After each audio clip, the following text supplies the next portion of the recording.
what I have here is this old chisel that I picked up somewhere. So she's still a fair bit rusty. It's got a bit of writing on it there, but we'll give her a blast up and we'll see how it goes. Now,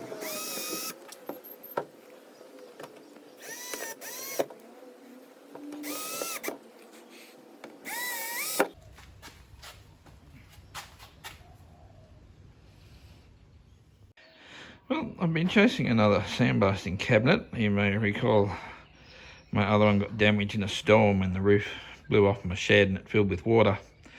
It was full of garnet, so I figured there's no way I was ever going to dry it out. So I went to the scrap metal dealer. So I picked up this Repco. This is the next size up. I had the 110 before. This is the 220 litre. Quite a bit larger. I set it up the other day. I sandblasted the chain guard of the Triumph in it. So it is quite a large. These clips are flipping annoying. There's quite a large area in there.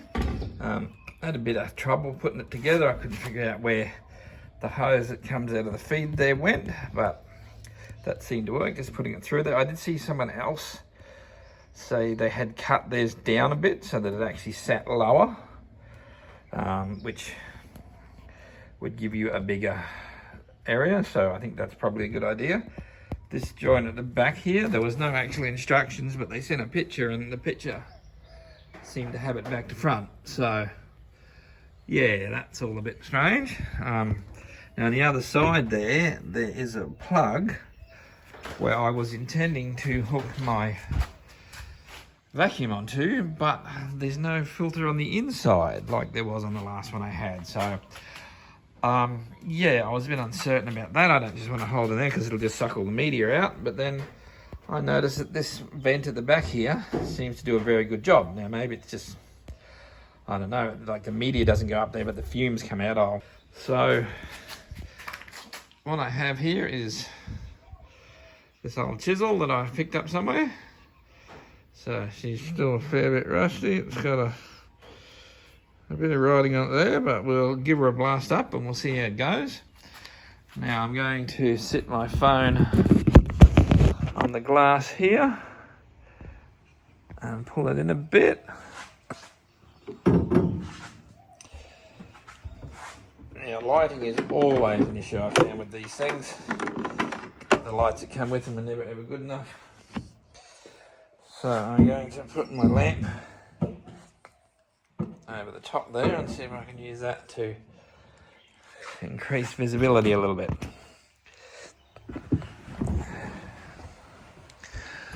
So we'll get the chisel up nice and close if we can. The iPhone is of course struggling to focus because it's got 2 layers of perspex to go through. But anyway, we'll give them a hit.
Okie dokie, now that we've shot a little bit of a glass media on it, we can see that she's a high chrome oil hardened, made by High Test Forge Tools.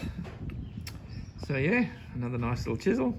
I'll give that a polish with a wire brush, sharpen her up, and grind the mushroom off the top, and it'll be ready to use.